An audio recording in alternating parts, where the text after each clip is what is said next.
Hey, friends, welcome back to Becoming Unbound, the podcast where we talk all things freedom, becoming unbound, and unsticking ourselves from old systems, patterns, relationships, old jobs, anything that you can think of that is keeping you stuck.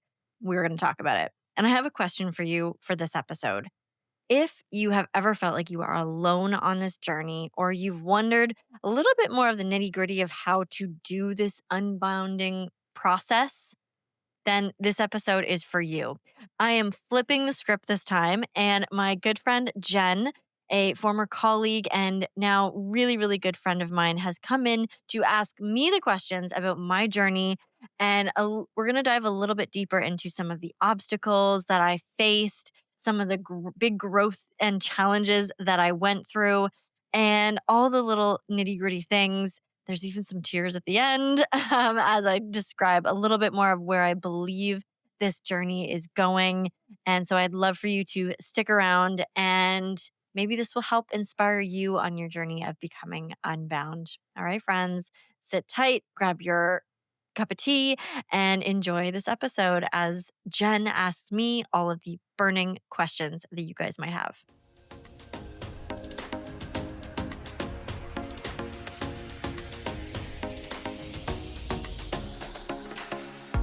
All right, friends, welcome to Becoming Unbound. Now, today is a little bit different. I have my friend Jen here, but I am not going to be interviewing her, although one day that's going to be happening. One day, not today. She is actually going to be interviewing me. So, essentially, I like to call this like the hot seat series. I think she's got some questions cooked up. And yeah, you're going to learn, you know, a little bit about me, and I'm excited to hear your questions. So I thought we would just start off. I mean, I won't stop talking, but I'll hand the mic over to you and the reins over to you soon. But I wanted to give the audience a bit of a sort of understanding of how we know each other Hmm. and sort of why this interview podcast episode is even happening. So basically, I'll just tell everyone, and you can add on to this, that Mhm. we met through teaching in my last school that I have ever taught children at. Yes, we did. And we were teaching alongside each other. And yeah, it was sort of just like this immediate connection between us. I feel like as teachers do. And I don't know about you, but we didn't really connect with other teacher communities. We were a little bit different in the way Yeah, I agree. I agree. in the way that we thought about education and things, although we found ourselves at this beautiful alternative school. Mhm. And it kind of was just like a match made in heaven. It was just the two of us in our two classrooms, and it was amazing. Yeah, and we remained the OGs for some time, didn't we? Yeah. Yeah. Yeah, it was really special. Really special. This is how we've maintained our friendship, even though I have stepped away from teaching. And it just feels like, I don't know, one of those relationships that just sticks around. And I'm very happy to have you here.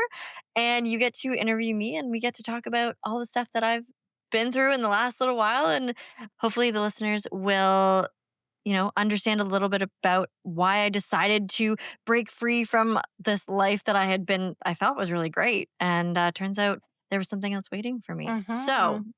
Yeah, and I feel so honored to sit here beside you today because, yes, we met in teaching. You have also been an instrumental piece in my journey of growth and working towards my own version of becoming unbound. So, being here with you today and I think uncovering parts of your story.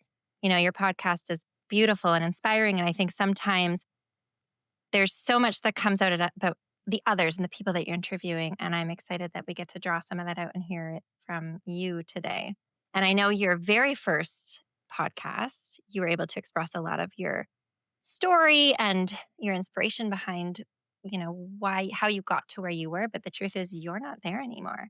This is quite a while later. So you are an even further evolved woman that sits beside me today. So I'm honored to be here today and to share yeah. this with you and to pull all of this out of you.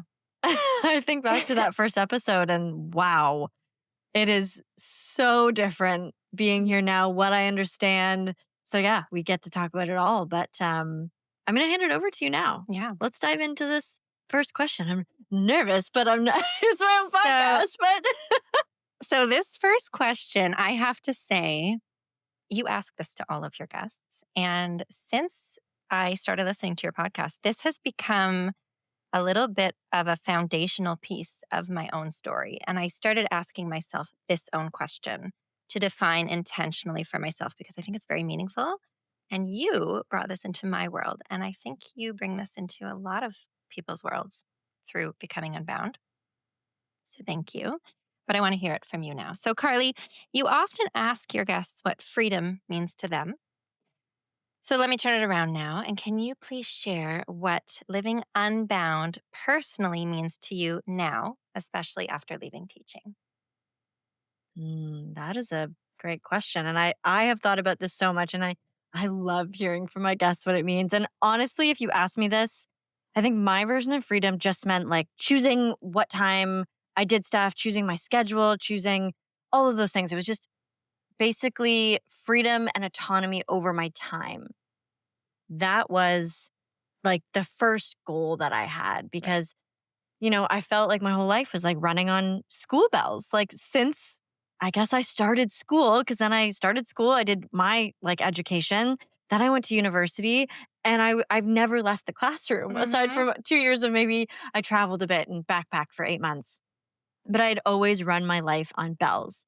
Bells started my day, although I wasn't like there wasn't bells in that last school that I was at. I turned a singing bowl into a noise machine that sounded off the time of lunch or a Right. break, or Right. it was always on that. So my first goal was just get off a bell system. I wanted someone to stop telling me when I could have lunch or when I could use the bathroom, Mm-hmm. or that was the initial version of freedom. And now it's so much more than that. It's kind of wild. I'm in the space of allowing myself and giving myself permission to have the freedom to rest. Oh. I think in the first year of business, this first 6 months has been like go go go, like do, like really being in my masculine kind of doing energy. And I think that all entrepreneurs will echo this, and I think it's okay, and there's going to be even more of this going on. Mm-hmm. um but giving myself permission to be like, you know what, if I like to have a sick day or to have a weekend. Interesting. You really had to work towards that. So Yeah. interesting. Mm-hmm. Yeah, so giving like to understand like the reason I chose this life, it's more just not getting off the bell system, but like if I want to run my errands in the morning with all the Mm-hmm. other grandmas in the morning, I get to choose that. Yeah. If I don't want to start work one day until 11 because I just need a little bit more time for my self-care, my morning routine, I can choose that, Mm-hmm. and getting rid of that guilt. So having free space in my mind to not feel guilty about taking time for myself and like leaning into the entrepreneurial Mm-hmm. world while still getting a whole lot done Mm-hmm. is like kind of where I'm at now, and like freedom to kind of weave myself into all the different things that I want to do, because I didn't get into entrepreneurship and becoming unbound and leaving teaching just to like be working all the time, 24 hours a day, 7 days a week. Like I'm trying to get away from that. Now, I've learned a lot that yeah, in the first year of business it's not always like that, Mm-hmm. and that's okay, and I understand that for myself, but yeah, it's okay to have, you know, a free guilty free mind and morning or weekend or whatever it is. I know in teaching, especially, living in that place of guilt and constant go, go, go. And there's many careers that, Yep. follow this Yep. same model of so much pressure all the time. But you speak of guilt. And I wonder where that sits now in your nervous system, knowing that you have evolved from that place of sitting in constant guilt to now giving yourself permission, an overall scan of your body and nervous system and how you kind of function throughout the day now. How has that impacted your nervous system, your mental health? What does that feel like now for you? Yeah, it always felt like, I guess the mental health part is just like I find myself so much less reactive, Mm, so much less irritated. And if I am irritated, I can be like, ah, I'm irritated. Okay. And my turnaround time is just different now versus before I would be irritated and I'd be irritated for hours. And sometimes I'd wake up the next morning and still be like on edge, like nervous system just in that fight or flight thing. And now it's like, I can just say it out. I'd be like, yeah, I'm frustrated right now. And like within minutes, I can move on and through that through breath and stuff. And I think that is just by having a slower life because as you know in the classroom you are like throughout not only throughout the day but throughout the year you are like curriculum, let's get this done, let's get this done, I have lessons to do, go go go, okay we're at the end of the day, let's get everyone outside, or like it's just this constant like go go go go go go go go go. And then on the weekends I used to just rest. Hardly, And that because was you'd be like thinking about Monday. That's the teaching and all world. the stuff, and I'd be thinking about Monday, and now it's like every morning is can be if I want it to be a slow morning. Yeah. So that in my nervous system, like I feel like I just talk slower. I feel like I'm like less rushed, and it's a beautiful I've seen like the peace that comes from that, and like I have enough space in my head to like be like, "Oh, I'm feeling frustrated. Oh, I could take a deep breath now." Mhm. That's like I have space to find the solutions in the moment versus before I was like, "Oh, I'm frustrated. I better keep going." I love that, Carly. And so many of Yeah. us live in that space, and it's so important to find that within yourself, and it's hard. It's hard to find that, but taking the time to make space for it is so inspiring. I Yeah. really mean that, so inspiring. It didn't happen right away. I'll tell you that much. Yeah. And you mentioned, finding space and time to be able to practice these different techniques to help you ground yourself in those moments. Did you find it took you time to fall into that pattern by maybe more intentionally doing breath work every morning? Maybe you could share a little bit about what routines or what techniques or strategies you've implemented into your life to be able to then find that space. And did that happen right away? Was it like, oh, I work for myself now and now I can breathe? Or did you have to build yourself up and build those tools up to be able to then successfully implement them in your day? Does that make sense? Yeah, it's a really interesting question because as a teacher before, I was also like I was a yogi. I was like a yoga Mm-hmm. teacher. I was very much embedded in that community. And so it's funny, I knew all the tools. I knew how to calm my breath. I knew about meditation. I knew about all these things, but like literally felt like I just didn't have the time for that. And although like we might say like, oh, we create time, we are like humans literally created time and we have Mm-hmm. watches and we understand all this stuff, but it was like I was like, "Well, I don't have time to breathe or to meditate." And like, how unbelievably sad is that? That I don't have 20 minutes in my day to do 5 minutes of breath work and 15 minutes of meditation. Mm-hmm. So, and I think just understanding that and then that I worked for myself, there were moments where like I still don't have time. I don't have time to go to the gym and do meditation. So I better pick one or the other. Or I don't have time to just go for a walk in my community and do my errands and get all my stuff done for my clients. And so I would sacrifice all of those things, or I'd sacrifice one or two and I'd only just get to the one of them or something like that. Or I'd, instead of doing that breath work, I'd be like, okay, well, I'll just do it later or so it's been a process of being like, telling myself over and over again that I do have time for that because I am in control. Like, Giving yourself that permission. and giving myself that Mhm. permission has been so hard. And honestly, Jen, my morning routine, and I'm going to try to say this with like like a proud chest, but like my morning routine is sometimes 3 hours. Wow. Okay. Can you run us through a quick detailed version of or like a quick version of it? Yeah. So even just saying that out loud is like, I used to be like, oh my God, I should tell people that it's only maybe an hour because that seems ridiculous, right? But at the same time, I'll break down my day a little bit. So like I will wake up, I go outside pretty much right away before I open my phone, Mhm. or even before that. I don't have an alarm anymore. I have this beautiful alarm thing. Highly recommend it to anyone. It's just a light that starts getting lighter and Oh, lighter and like a lighter, sunrise? like a I've seen these. Okay. sunrise. Highly recommended. That was the Mhm. first big change. I was like, why do I need an alarm? I need something to alert me that it's daytime. But let's change that. So I changed that. Then I go right outside.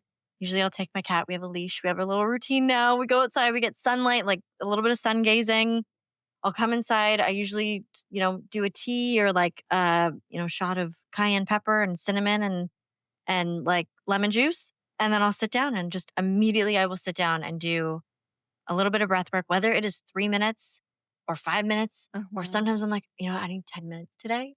And I'll usually try to get in again, whatever meditation's feeling that I need for today. Maybe I'm just like, you know what? I do have a lot to do today. So all of those things are just going to be 5 minutes. Yeah. Or maybe it's like, you know what? I only have two podcasts to produce today and a little bit of extra client work. And I'm going to spend 20 minutes doing those things. And then I'll head to the gym. Usually my food and breakfast is already prepped. So I try to like that's a time Okay. saving thing. Mhm. I'll go to the gym for 45 minutes, come home, and usually it can be anywhere from 10 to 10:30, and then I dive into work. And some days, some days it's 11:30. Amazing. And that's okay because I just know that I'm going to work an extra hour at night, and I am going to work till 8 o'clock Mhm. that night. But you have the flexibility to do But I that. have flexibility to do that. Or, you know what? I might put an hour into in on a Saturday morning. Mhm. That's okay. Yeah, it is okay. And I think sometimes we assume that that is completely outside of the boundaries of how we can live a happy, fulfilled life. But it's actually not the case because if you're loving what you're doing, putting those extra 2 hours in on a Saturday can work for you. Yeah. So I love that you have that flexibility. It's beautiful. Okay, so obviously I feel like, you did that even answer your question? That was long winded. you have you broke away from teaching. Yeah. You started this journey. You are a podcast producer and manager. You run this podcast. You're changing lives. You're impacting lives. I'm curious, thinking back to the beginning of this, can you share a moment, like a pivotal moment for you when you first realized you wanted to break out of that expectation driven path?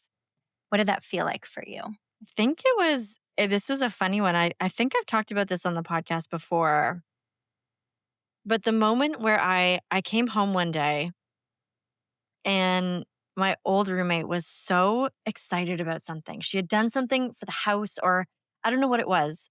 And she was so excited to tell me this thing. But by the end of that day, I was so on edge. I was in full fight. I came home and I was like, I can't talk to you right now. Mm, And there was an edginess in my voice. And I was like, if this is how I come home at the end of my teaching day, and it wasn't a bad day, it just probably I was running off my feet. I was just, nothing probably went wrong. There was nothing bad. It was just a day of teaching. And I got home and I sat on the couch and I was like, I can't do this. Like, yeah. and I don't have a family yet. So I, it all of a sudden was like, I don't want to be the mom that comes home in fight, in nervous system overload. Like, I don't want to come home to my future husband like this. I don't want to come home to my kids like this. I can't even talk to you. And I had to go sit in my room for 20 minutes and completely disassociate. I might have cried, not because, again, nothing was wrong or sad. It was just like I needed to release. And like, that space of coming home being so nervous system overloaded, edgy was I was like, this is not okay. And this is not the first time that this has happened, but it was the Mhm. first time that I had awareness of it. And I just saw my future and I was like, I I never want my future children to see this side of me. They're going to see another side of me somehow, but like not from the job where I work for someone else, for someone else's vision, for someone else's children. Like it was just like a hard line in the sand. Do you recall how long after you started making this transition? After this moment of awareness? It was cold out.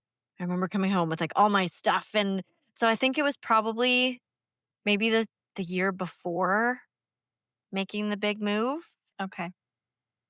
of understanding that like this was couldn't be where I continued. Mhm.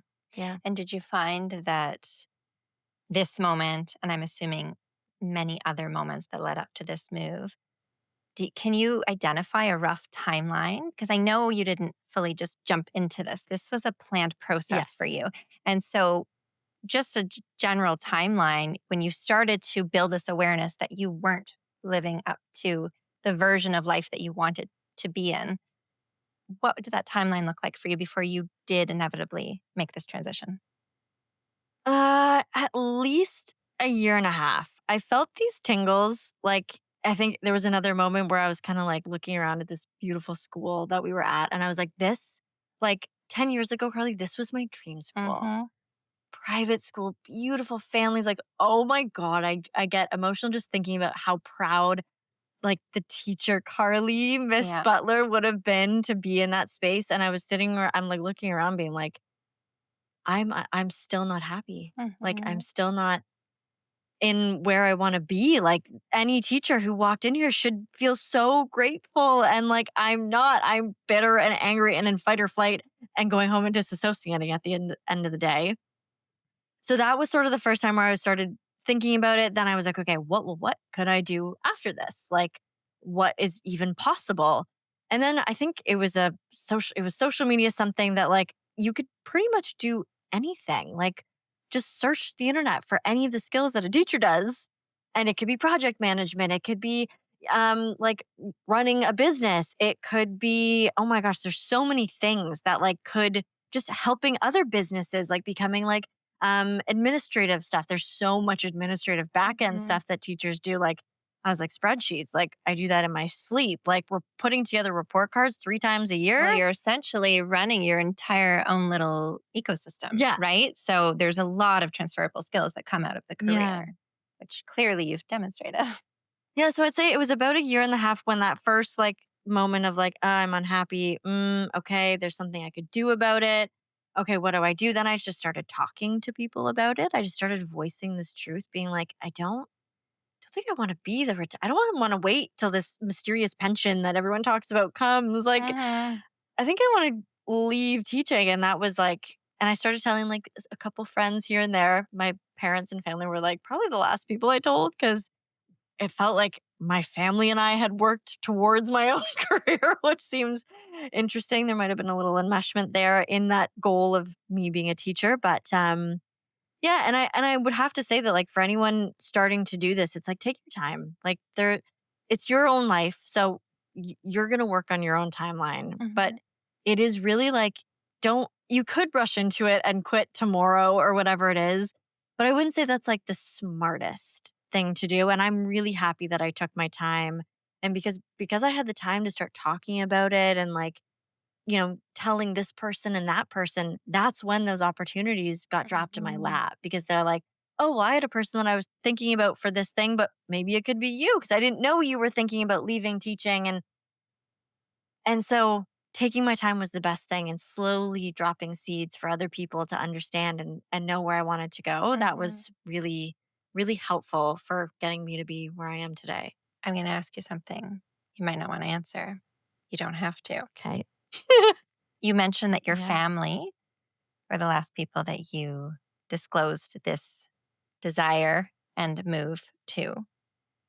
And I think sometimes our families, not intentionally, but sometimes our families hold us back because they're worried and they're protective.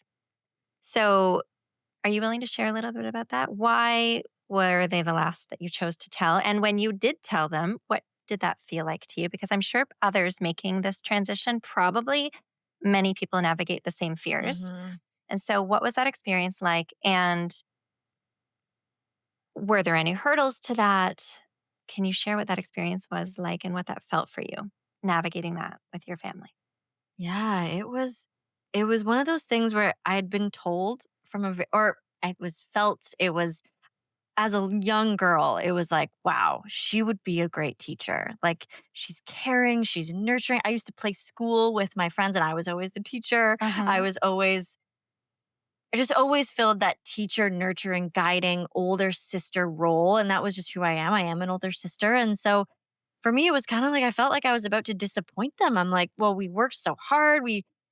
My parents helped me with my education, getting into, the university program that I chose to do, like, was for teachers. It was the concurrent education program. And it was sort of like, felt like my family was part of my team that like got me to be a teacher. And then my mom she was a secretary at a bunch of the schools that I had worked at. So she had made all these amazing principal connections. And I felt like I was like, well, I felt almost ungrateful or like that all of these things that my family had helped bring me to this place of this beautiful, what was supposed to be this beautiful teaching career that was going to provide me with safety and was going to be a great thing when I wanted to be a mom, because there is benefits to having a family and being on the same timeline as your children. And like, it was in my head, I was creating this perfect dream world, and my family was right on board with me. And my mom loved like being at the schools, and I loved being there. Like, I got to work with her there at the end, when I was working for the boards, and it felt like I was about to like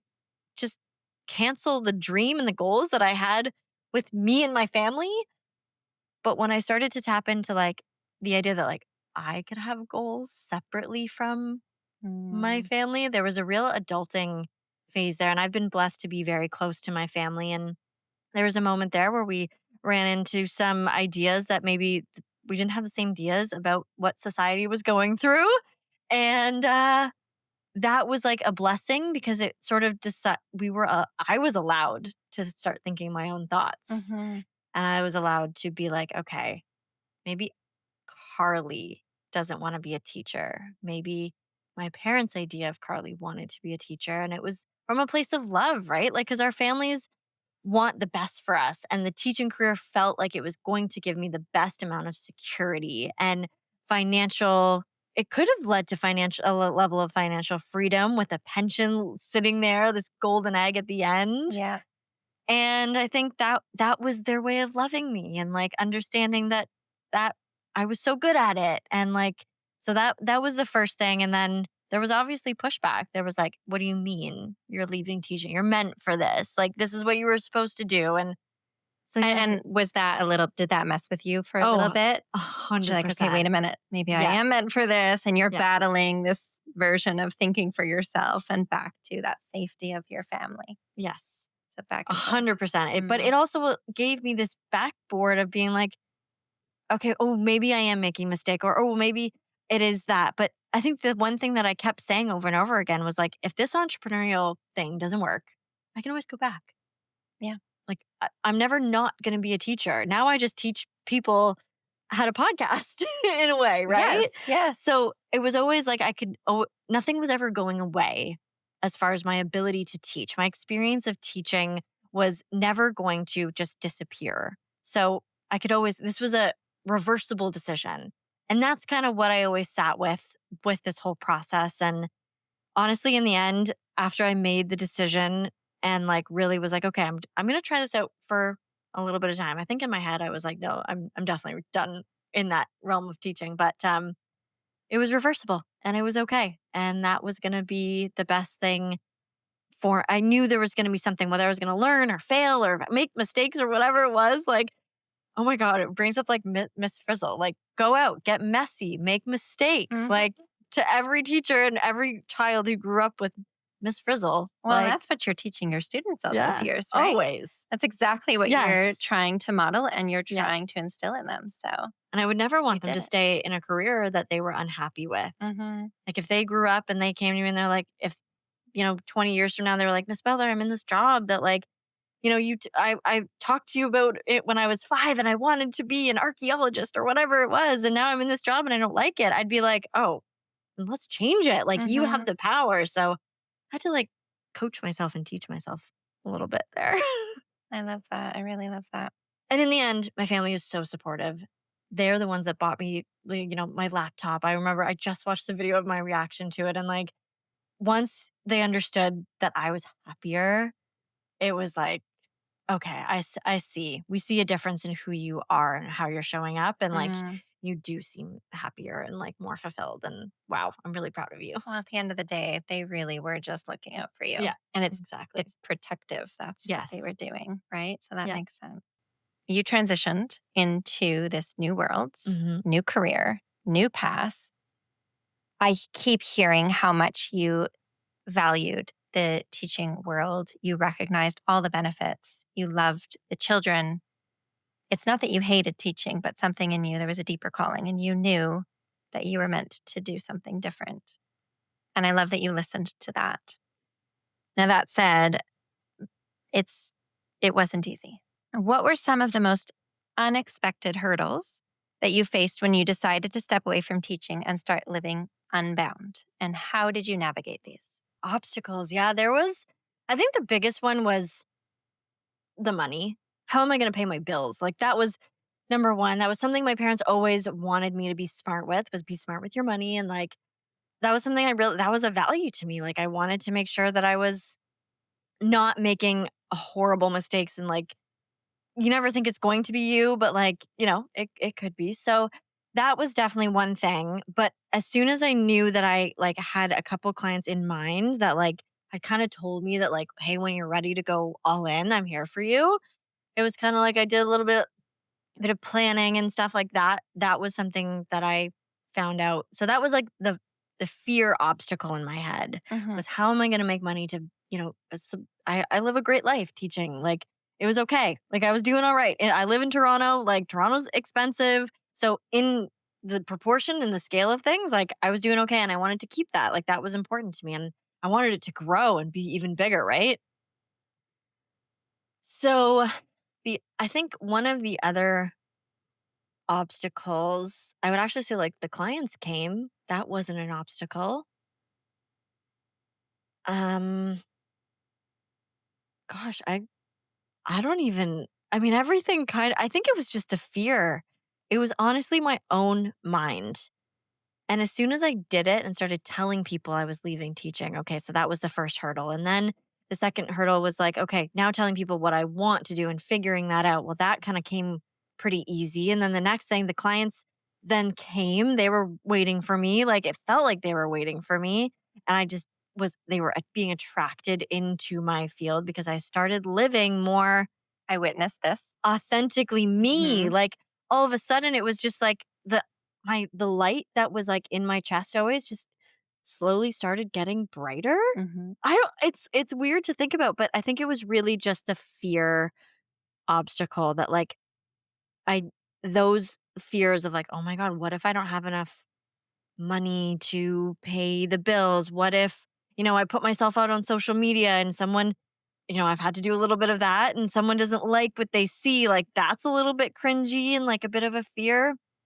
Um, but I think as soon as I took that leap, it was honestly like everything kind of just fell into place because I had been planning. Like I wasn't doing this with no savings. I wasn't doing like I started doing this being like, okay, I'm going to take a year and really like chuck it all away so that I can like mentally be like, if nothing, everything doesn't work out and everything falls apart, like You have buffer. I have a buffer. So I would Mhm. definitely say that like that obstacle was needed and necessary. Like it wasn't even an obstacle, but like I did that for myself. Mhm. Is that answering your question? Well, I mean, it sounds like the hurdle piece you really faced was that fear component. I think that's very legitimate. Yeah. I will say from a from the perspective of being alongside you through this journey, because I actually witnessed your development through the stages of this when you started to identify that you really needed to make a change and you were actually going to step into this. And I watched you. This is why you're such an inspiration to me, because I actually watched this unfold.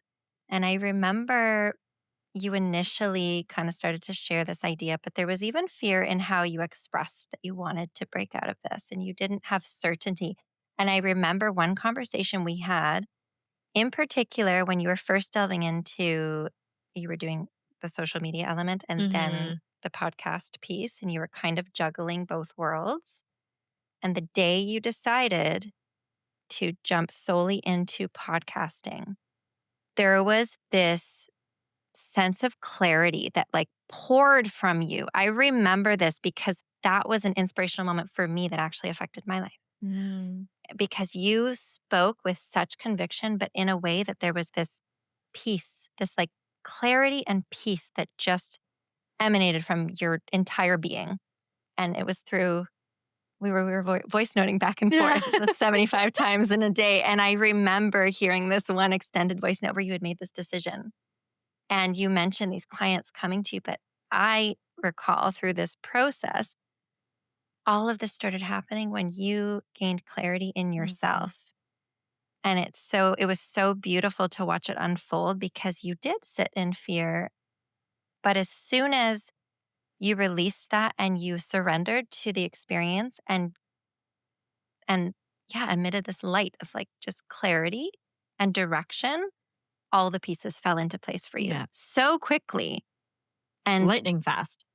alarmingly lightning fast. I was like, oh, wow, okay, Yeah. that's happening. And you figured it out so quickly. But it's not like you were handed, there were handouts coming. Like you earned all of this through integrity and effort.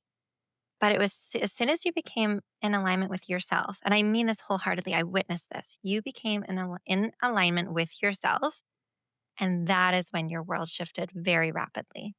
And that was for me such an inspiring point because I witnessed it firsthand. And you hear this and you see this in different people, but I lived this so closely with you and it was so beautiful. So you definitely faced hurdles, but I witnessed it was this release in you. And that's when everything seemed to fall into place. Yeah, I remember that clarity piece because at Mm, first I was like, okay, maybe like social media management. I'd sort of done it a little bit for a couple clients, like as a side hustle. yeah. I'd helped a couple friends just like get clarity on and it felt really comfortable in a world that I could go into. And then I think the fear part of was like maybe an obstacle for me was like really diving into an industry that I was really unaware of, other than just like I listened to podcasts and I know about social media and marketing. Um, and I know a little bit of the entrepreneurial world, but I think going into an industry that I had some idea about, but really no idea about, and that learning curve was definitely something, like learning about like the audio, the equipment, like the things that go into productions was something I was very naive to, and I've just been in this massive like go talk about going back to school. Like I just went back to school basically. And I think yeah, another obstacle was in this schooling process of understanding the industry. I'm not gonna lie, there was like you sort of start as an intern. Mm, There's a lot of clients that I was just like, I'm new and here's my pricing. Maybe what could you like? I think the pricing and the valuing myself because I was like, I'm a noob at this. What is someone going to pay me to be a noob? And that's where I was very happy that I squirreled away a little like coziness for me so that I could work kind of at intern rates and just be like, okay, this feels like a step backwards, but I'm instead of going to school, which I could have done. I could have gone to a film and production and audio, like recording school. I decided to do it firsthand and learn this all by myself, thanks mhm. to the help of YouTube and AI and all these things that I think that like that first part was me being at school, working as an intern and figuring it all out. Do you, because I think a lot of people face this when they transition to something, especially that they're unfamiliar with, they're excited, but there's a huge learning Yeah. curve. Did you go through a period of imposter syndrome through this? Oh, 100%. Can you share about that? Yeah. I had no idea what I was doing, but I didn't fake it, but it was just, I think there was a lot of like being okay with saying, I don't know, but I'm Mm, going to find out for you and I'm going to fix that. And like I made some mistakes. Oh my goodness. I 100% made mistakes with client facing mistakes. And I had to do those things. And I'm very lucky. I had clients who were very understanding and people and communities who were like, basically were willing to teach me. And that was beautiful. mhm, I feel like, but I was also willing to be like, I don't know what I'm doing, but I know that I'll be able to figure it out. mhm, And if you know that about yourself, that's the part that's like we have information at our fingertips. Like we are so lucky to have YouTube and all the different ways. And like, I mean, Google almost feels dead now, but like we have all these tools. So if you know that you are a problem solver and a solution seeker, you're going to be able to figure out whatever industry or break you make, like whether it is just a new job or you do go out into the entrepreneurial world, like if you have faith in yourself that you will figure it out, that's the piece that was like always hung true to me. I was like, I'll figure it out somehow. mhm.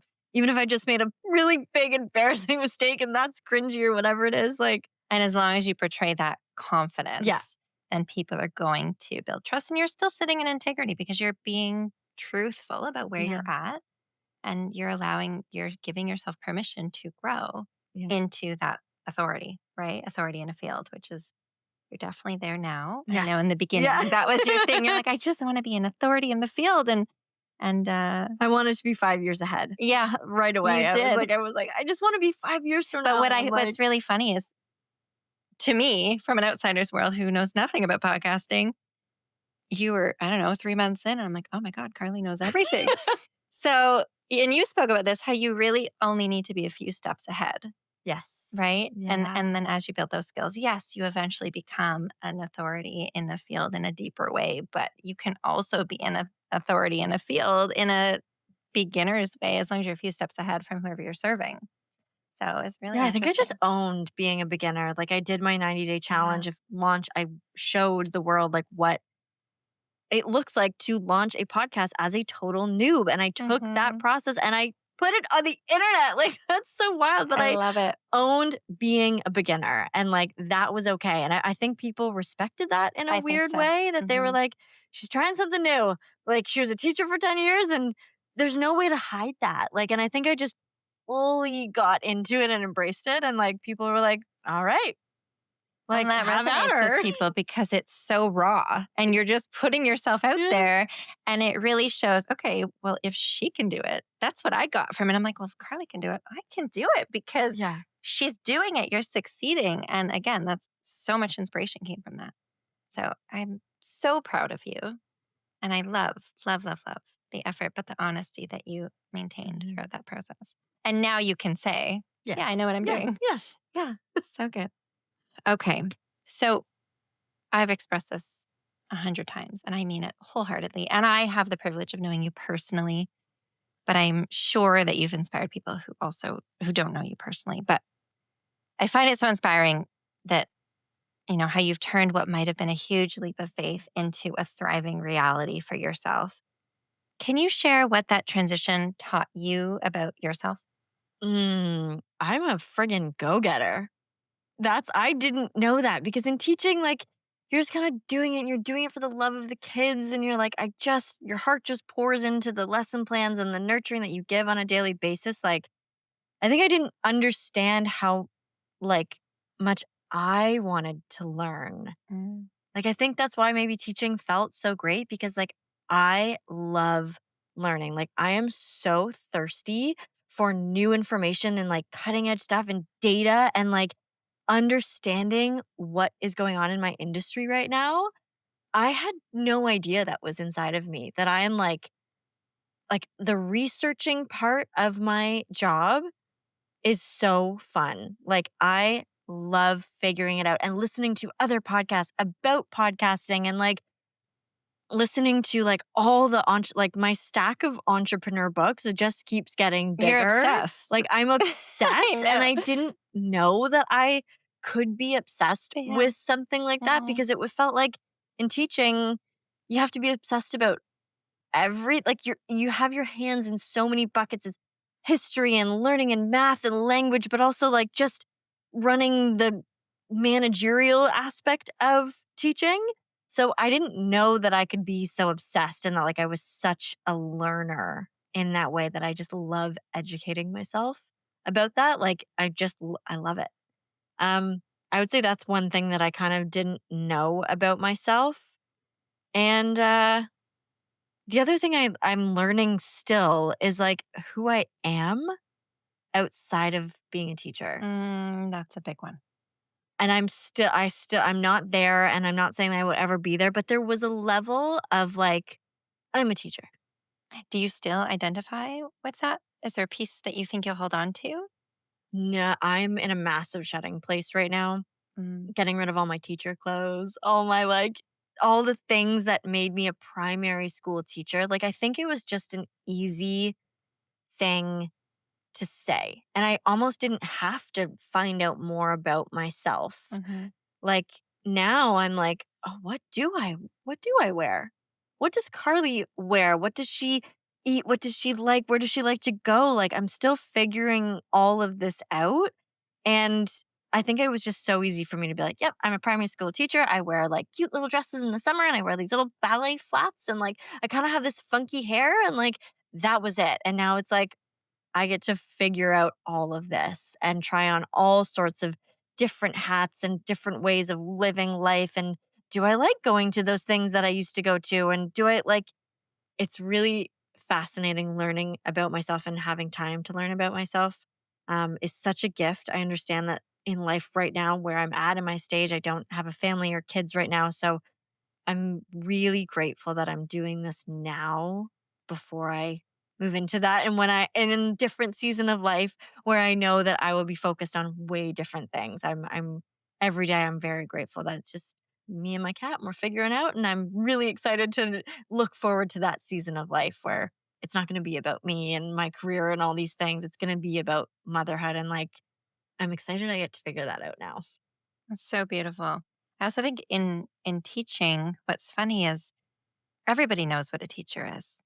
So Right? even as a teacher, you didn't really get a chance to define yourself because everyone probably assumed they already knew enough about you because of that title. So not only are you defining yourself outside of teaching, you also are getting the chance, probably for the first time, to define yourself at all because you were Yeah. defined by society with that title. Even when you would stop, meet somebody, what do you do? Oh, I'm a teacher. Did you ever get any questions after that? End of story. End of story. Yeah. Everybody assumes that you might get, oh, interesting. What grade do you teach? And that was That the was it. end of Yeah. it. Versus if you meet somebody who's doing whatever, they get a chance to explain their career path to you. They get a chance to explain whatever they do. And now you get to do that. Yeah. So you get to you get to describe this role, but then extend on that regarding who you are overall. I love it. I love it so much. Yeah, it's I am still learning about Hmm. myself and those growth aspects, but I do feel like and there's more of a visionary in me like than I ever thought. Like I think I got caught up so much in the little things of teaching and the little day-to-day little minute things. But like my vision for this business is like pretty massive. So I didn't know that like that's where my brain wanted to take me. I feel like I'm less of like the executor, and I feel like I didn't know that this, like, more manager, like, bigger vision of, like, maybe even more of an agency Oh, is inside of me, and I didn't know I would have had no idea. I mean, you know what? I take that back. I wanted to be a principal when I was you y did. Yes. yes. Okay. I Yeah. remember this. When I was younger, I was like, I wanted to be a teacher, and I wanted to be a principal because I wanted to be like But again, that's defined. yes, true. There's Yep. no real creativity in that. It's just following a path. Mhm. So that leadership spark was in you, Yes. but now you're delving into it in a deeper way. Yeah. Amazing. Imagine you're giving a keynote speech to a room full of people who feel stuck in the same way you once did. There are so many of them. Mm. What's one surprising or unconventional piece of advice you'd want them to walk away with by the end of that talk? I mean, the first thing that always comes to mind is, like, I did a like, look at your values. That's one thing. Like go through and do a values exercise.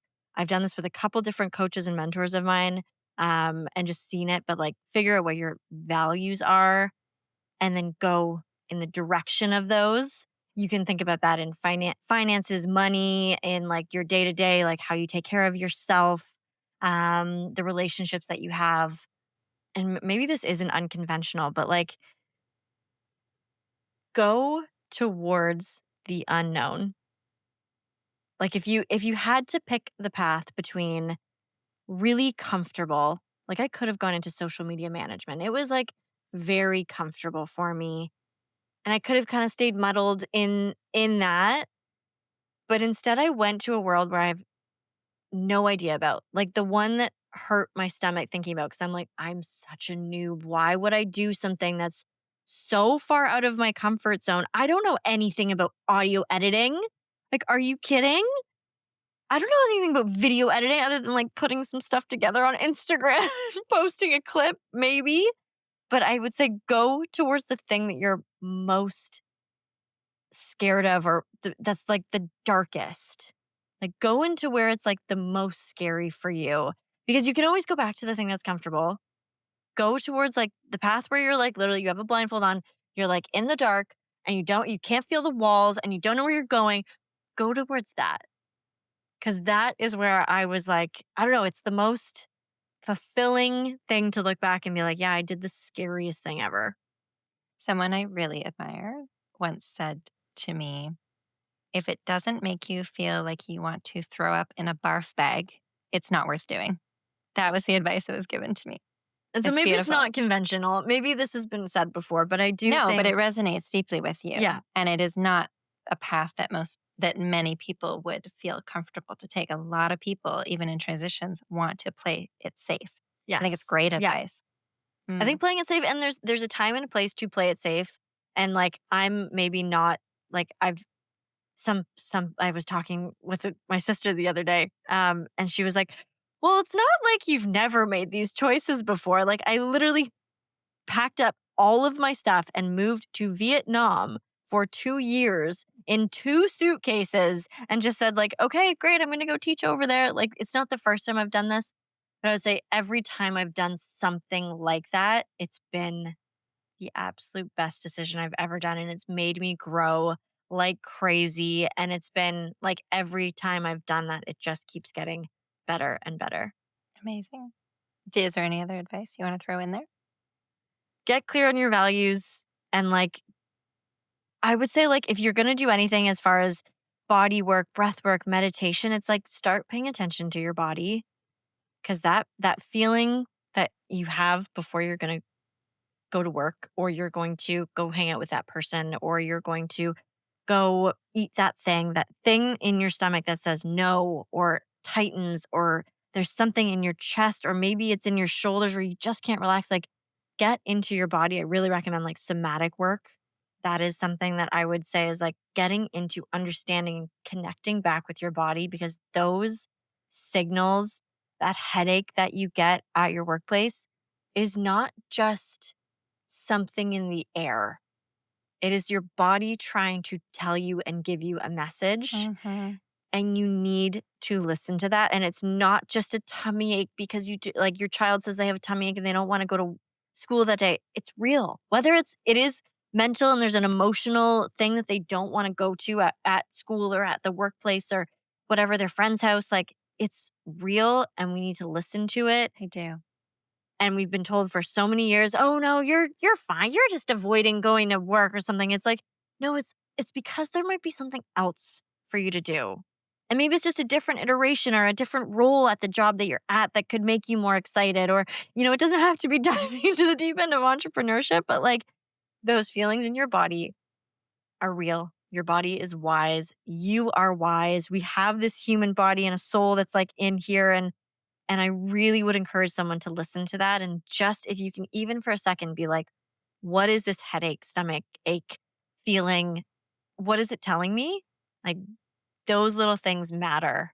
And if I had to listen to that feeling that I had for years on end of that anxiety going into different schools when I was supply teaching, Yeah. I might have changed or done this a little sooner, and I might have saved myself a little bit of anxiety. Mind you, the timeline was all perfect and it worked out, but your body's really smart, and, like, it's okay to listen to that.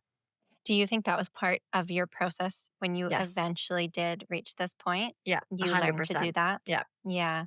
And would you say you started tuning into that physical piece of yourself, tuning into your body at the beginning of this journey? Like, did that prompt this, or is that something you uncovered as you started thinking about this more seriously? It was once I like, if I could look back and be like, think I only started realizing it that, like, the stomach aches, the anxiety, the heavy chest, the, like, feeling that I can't take a deep breath, like, those were real things. Hmm. They weren't just like, "Oh, you're just stressed." Like, they were real, and they were little nudges and pokes to be like, "Babe, body, hi, Carley, soul, we're not happy here. Like, can we do something about this? Anything?" Like, again, doesn't have to be a massive leap into, like, something completely new, but, like, you could listen and you could find out something really, really interesting from those feelings in your body, and you don't just have to, like, breathe them away or, like, have a tea about it. Like, you know what I mean? Like, it might be trying to tell you something totally different other than just a physical symptom that needs to be dealt with. So, really listening, Yeah. going in, intuitive practice. Yeah. I really love that. I really love that. You mentioned coaches and mentors during this process. Mhm. I think that's something a lot of people wonder because you did a lot of this, you said, through working with access to learning online, AI, different platforms versus going back to say do it through a Mhm. school. But then you also mentioned coaches and mentors. Is that something you'd recommend to people throughout a journey of redefining yourself? Definitely. And it feels, and I've talked about this in a couple other interviews on the podcast, and it's like, it feels like the silliest thing to do because you're like, I'm about to stop getting a constant paycheck or a consistent paycheck. Why would I then go and invest money into like a big coaching program or a mentor or something like that? That feels counterintuitive. But I would say, like, I mean, again, not everyone is in this place, but like think about a time where you like put a vacation on a visa. Like you could do that for here, but if you decide to invest in yourself, Hmm. I guarantee every single coaching program that I have gone into, I've earned that money back. 100%. It's Hmm. paid for itself Hmm. in this new version of myself. Whether it was, and it could just be like you have a job and then you get a side hustle to like pay for that thing, but like investing in yourself, in a mentor, in programs that you trust, I would say they just kind of hold your hand through stuff that you already know about yourself, but that level of reassurance, whether that's more like in a physical practice, a trainer if you're unhappy with your body, a app that really helps you like zero in on a goal that you have, a human being there to help you coach you through those moments. Like there's so many different ways that you can get support. And I would say like the every single purchase that I've ever made that I love, like that breathwork app that I pay for, I use every single day. I didn't at first, but I use it every single day now. It's Hmm. so worth the money if you are willing to invest in yourself because it makes you want to spend that time on yourself because you're like, well, I paid for it. I Exactly. might as well use it versus like just doing You those value it more. those free things. You don't value them as much. You value it more, Yeah. which is also something to keep in mind when you're trying to create or trying to determine what value you're worth. People take you Yes. more Yeah. seriously when you also value yourself. Yeah.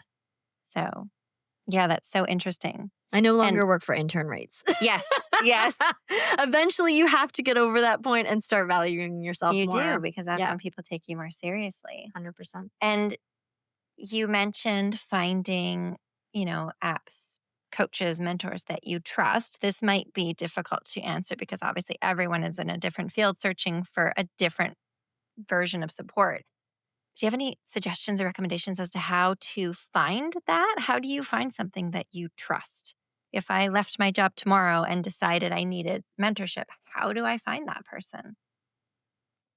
Or at least a starting point, maybe. I think the internet is full of these people. I think one thing was like I took my time, I understood, and really like honestly, testimonials are the best. Hmm. That was what anytime I've gone and invested in a program, I have looked at the testimonials and I've gone and experienced it like for myself. Like I've gone to a masterclass or I've followed that person and seen if they do give that certain amount of value that I'm looking for.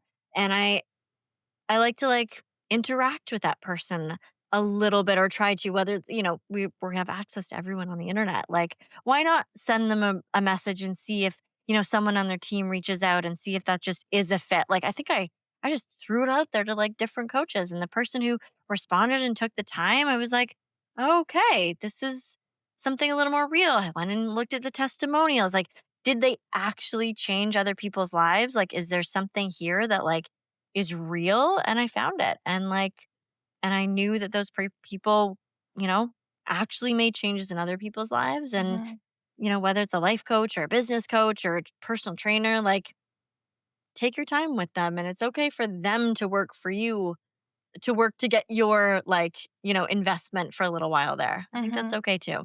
Hmm. Amazing. And are you willing to share what route you went? Like, did you do life coach? Did you do business coach? Did you? So I was in a bit of a dark place. I would say within that teaching role, I knew that I was in a bit of a rut. Um, and so I went the life coach route just because in that time of that teaching, like things were feeling really like I was like, I don't know where to turn. I don't know what to do. I had no idea that I could even leave my job. It was just something totally that I didn't even understand. So that was the initial thing, was just starting to take care of myself through a life coach, prioritizing my eating, prioritizing physical movement. Like understanding just little parts of me. Like I just needed a life coach. And I think that was the first step. I invested in myself.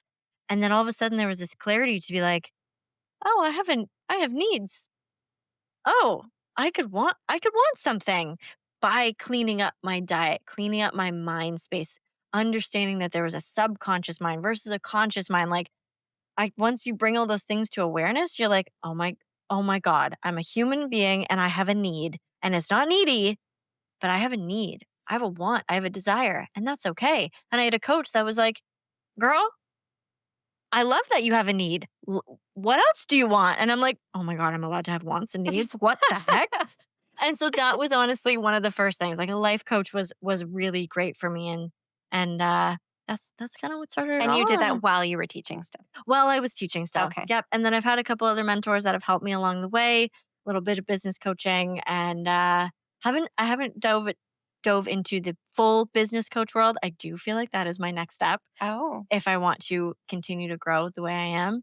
Hmm. I do feel like there's a business coach in my future coming up. So So this isn't a one-time thing. This is a no, I would say continual keep. support as you evolve. Yes, Okay. 100%. You're That's never good you're advice. never too good for like new mentorship or a new coach or a new perspective Yeah. or a new program. Like it's never I'm definitely starting to see how like and I think in 10 years from now, I'm going to be in a different phase. Maybe I'm going to need a life coach who helps moms who run an entrepreneurial business. You know what I mean? Like Okay. there's always going to be different seasons and right now I'm looking probably for a business coach who can really take me to that next step of business because I've replaced my teaching income and that's great, but like sky's the limit, baby. So I want to Yeah. find someone who can take me to that next level. I really appreciate your openness to that, and Yes. that, you're never too good for it, because Yeah. we always want to surround ourselves by people that we can learn and grow from. Yeah. So you need to continue to do that if you want to continue to soar. I think that's really great advice. Yeah, you're never too good. And there's always I could go take a even better audio, you know, editing course. I could go do all of this. Like I think that I want to do a lighting course so I can understand more about podcast lighting and production and like it's all there for you. You just have Hmm. to be willing to invest in it and be like and to be humble enough to be like I'm not as good as I could be yet. Yeah, that's what I was thinking. Yeah, Hmm. That's really good. And then use those skills and continue to better them. Now, do exactly. you think that certifications are necessary through all of this, or it's just for your own learning and bettering your own skills? It's just honestly right now it's just from my own Hmm. skills and knowledge and if I can it's really more about the proof of like this is the actual work that I'm doing that I could show to future clients. Like that's what matters more to people. I think over certifications, I Hmm. think that's going to be a little bit, if that's where you're headed, but I'm kind of in a world where I'm like I don't know if those are necessary anymore in Yeah. the place that we're going as a collective Demonstrating the demonstrating output breaking out is of more the important. box. Like, I think those pieces of paper at one point in our society meant Yeah. something, and I feel like I'm just moving towards a world where it means not as much anymore. I think it's really good advice because it's very relevant and in action in front Yeah. of us. So Yeah. I love that. Your journey is such a testament to following your own path. So, what's one thing you're most proud of about the person you've become since you started becoming unbound? I feel like I'm very proud of the fact that I've been able to like just keep going and figuring it out. Like that's you're as human beings, we're always going to figure it out. We're always going to survive. And I think, yeah, I'm very proud of the fact that I just understood that like I got past the fear. I understood that like if I was good at teaching and nurturing children and being there for children's side and talking to the parents and making sure that everyone felt good, like that's what other people want to feel in terms of my clients and stuff. I'm a client based business. And so I was always going to be good at that. And just to figure it out, like I didn't know I was such a figure outable person. If that's a word, but like and yeah, I look back and I just think that like all of these goals that I had for breaking free and all this stuff, like I just kept figuring it out. And like I didn't really know if that was inside of me, but it was because here I am making it work, running a business, having my own podcast. Like it's all here. It's wild to me that I've been able to figure it out thus far. And I'm so like, if this is year one, I'm so excited. for your 2, 3, 4, 5, 10. And now there's just this deep confidence that you Yes. will figure out whatever Yeah. comes before you. And that's where it comes to, scaling and next steps because you can figure it all out. Yes. I'm so proud of you. I love that you're proud of yourself. I am immensely proud of you. So, in your podcast, you often ask your guests about, to reflect on their journey and maybe give their younger selves advice. Mhm. Um, I want you to take a moment and reflect on your journey. And I want you to think about what life 10 years from now might look like. And if you could sit down and have a conversation with your future self 10 years from now, because you are moving towards continued growth, what's the first question you'd want to ask her about the life you've built in 10 years? Okay, so instead of child self, it's or like younger self, it's future self. Hmm. And I'm asking her a question or I'm just reflecting on how she feels about my life. Maybe both. Okay. I would say that if I'm looking at my future self, even my higher self, like it's to keep doing the scary things. Hmm. Like I think when we take those bold actionable steps, every time I've taken a bold actionable step, it's always been the best thing for me and there's so much growth involved. And I would just say like keep doing that because there's going to be other wild opportunities that come in front of me other than just leaving a career or whatever it is. And I think it's just to keep going, like keep doing those scary things. Like you're never just like, okay, I did the scary thing, now I'm done. Like I think it would be like, girl, keep going because I'm like, God, whoever is going to keep throwing these things at me. And whether it's, I don't know, moving or changing up, going in a different direction or taking on a new challenge or like, you know, broadening my role. Like I think I would she would tell me like to keep going because she'd look back and be like, see, I told you that was that next step, that other darker, scarier step where you had no idea if the floor was going to be out in front of you. See where that took you? Like that's I think where it's like I'm never going to be done. So that there's going to be something else that is equally as scary and there's going to be fears and there's going to be a whole lot of stuff that comes up and I absolutely have to do it. You mentioned that you have a big vision brewing for Mm. where this will all go. I don't know how much you're ready to divulge to the world, but if you put yourself in that role 10 years from now, thinking about that bigger vision of what you are evolving into, if you were to have a conversation with that person in 10 years, maybe giving us a little sneak peek of Mhm. something bigger that you're moving towards.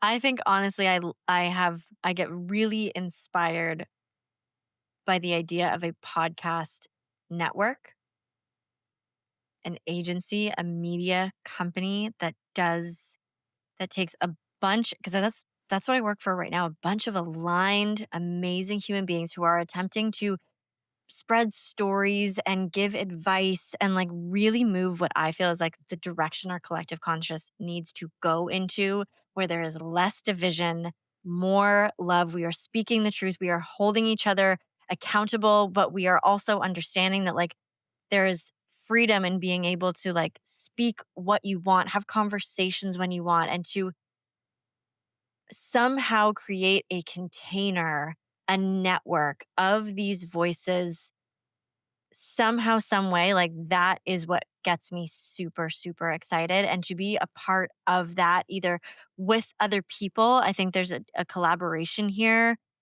but like creating a media service where people can go and speak their truth. And you know what? It's going to be okay. You're not going to get canceled. You are not going to get shunned.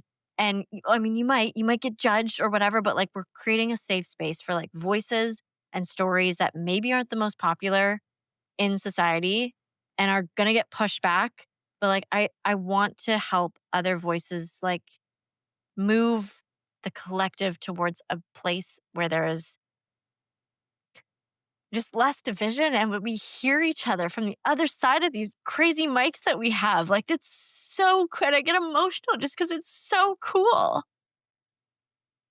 that I could give anyone a mic and they could just give me their thoughts and like that's their truth. And I get to hear that and be like, yeah, that's not my truth, but like shit, good for you for speaking that. And I'm gonna tell you my truth and we're maybe gonna learn something in this. And there's gonna be a new truth that we can walk away with.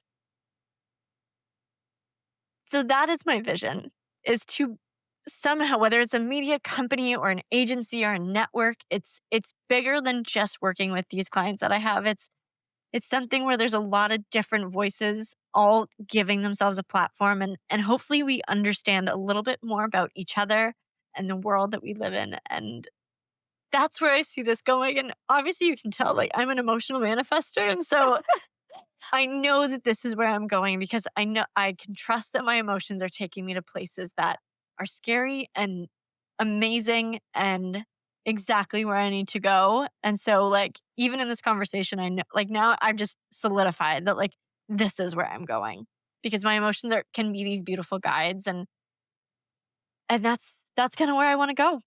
And I'm super excited about it. And this idea of a podcast network has been like bouncing around in between like clients and things and stuff. And it's there and maybe it hasn't been ready to be birthed yet. And I don't know when it's gonna be ready, but I do know that it's coming. And that's where I see Carly Butler Media Services.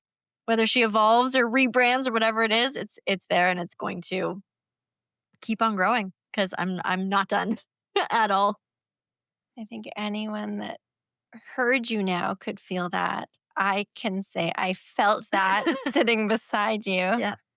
Beautiful. And you speak with so much passion, and I can feel the truth in that just radiating from your being. So thank you. I think that you really have such a gift. I've known you are so special since the day I met you. But as I've had the honor to get to know you personally over the years, you're you are extremely special, Carly. And you're so gifted and talented. And you are the person to bring this to the world. I'm so proud of you. And I'm so honored to align with you and sit beside you on this journey. Thank you so much. That was beautiful. I don't even know how to top that.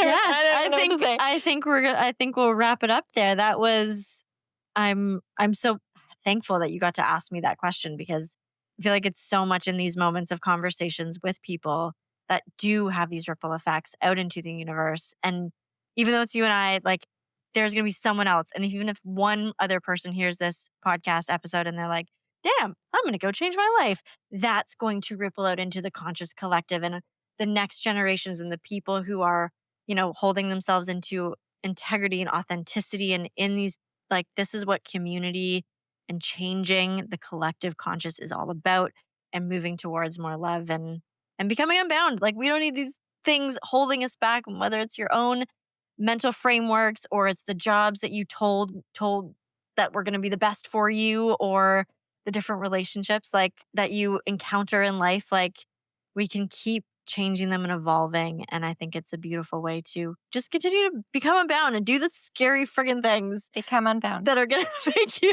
I love it. I just love it. throw up in a bag. I've also heard the shit your pants thing. If it doesn't make you want to shit your pants, it's not It's the not right worth thing. doing. It's not worth doing. So thank you so much for your questions today and coming here in this in person podcast studio in my living room. I'm always so thrilled to set this all up and uh, and make it happen. So thank you so much, Jen. And I'm so happy that we can walk alongside each other in this version and of becoming unbound. And you have your version and I have my version. And it's so cool to walk beside you in this. And I hope that this resonates with people. And friends, if you liked this episode, if it lit a fire underneath you, share it with someone who maybe just needs this message today. And like, subscribe, whatever it is that we can do to share this type of message, because I think there is something deeply important to to something else greater than me and you and what we have going on here in this wild world of ours. I'm so grateful. Thank Thank you. you. Thank you for letting me hold this space for you today because I think I'm so honored to hear your story. And I think your story holds just as much worth and value as every guest that you bring on here. So thank you for taking time to share your journey with us today. It's Thank very you. inspiring. And I love you so much. Love you too. All right, friends, we will see you on the next episode.